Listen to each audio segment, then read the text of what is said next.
It's an opportunity for a character whose story could not have been told by Twain to have his story told.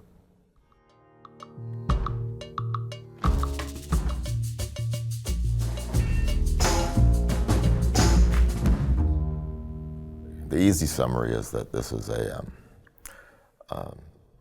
revisiting of The Adventures of Huckleberry Finn by Mark Twain. That's the more correct answer. It's the story of Jim, Huck's slave companion throughout Twain's novel. Huck and Jim are not together throughout that novel, and so things happen to Jim away from Huck. To say that it's a retelling is not precise. To say that it's a reimagining is not quite correct. It's finally an opportunity for Jim to be present in this story. I read it at first as a kid,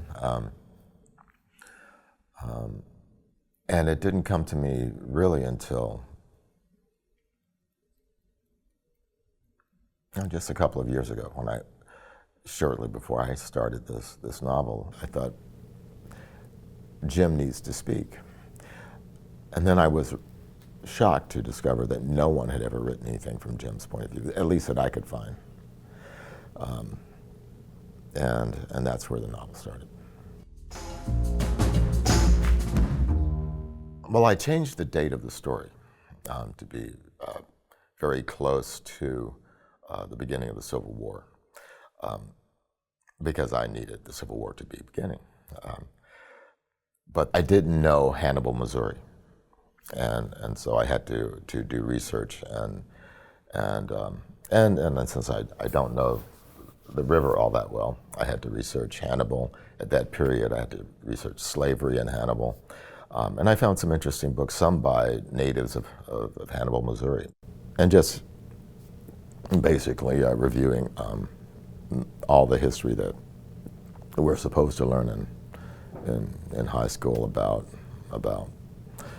antebellum Southern politics.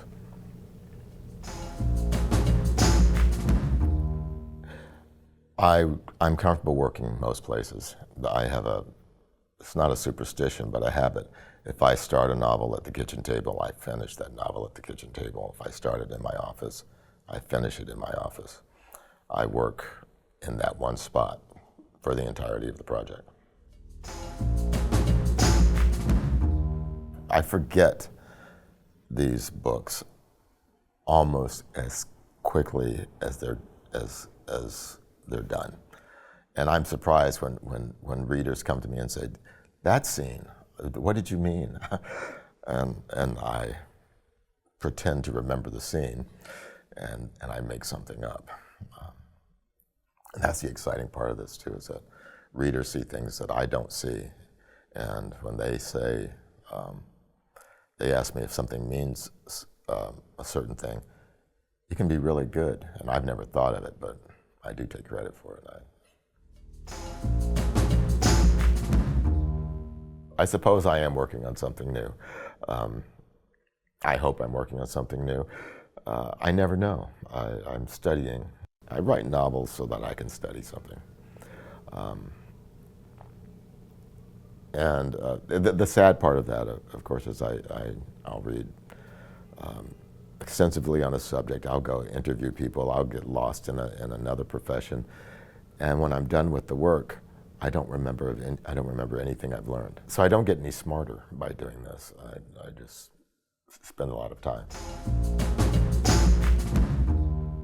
If James is banned, it's probably only because of the notoriety of Huck Finn to start with, because of the presence of a particular word. Many books that these book banners would disapprove of aren't banned because they're not readers. And I would be offended if they didn't ban my book, to tell the truth. I don't want it banned, but But there's a part of me that thinks if it's any good, it should be banned.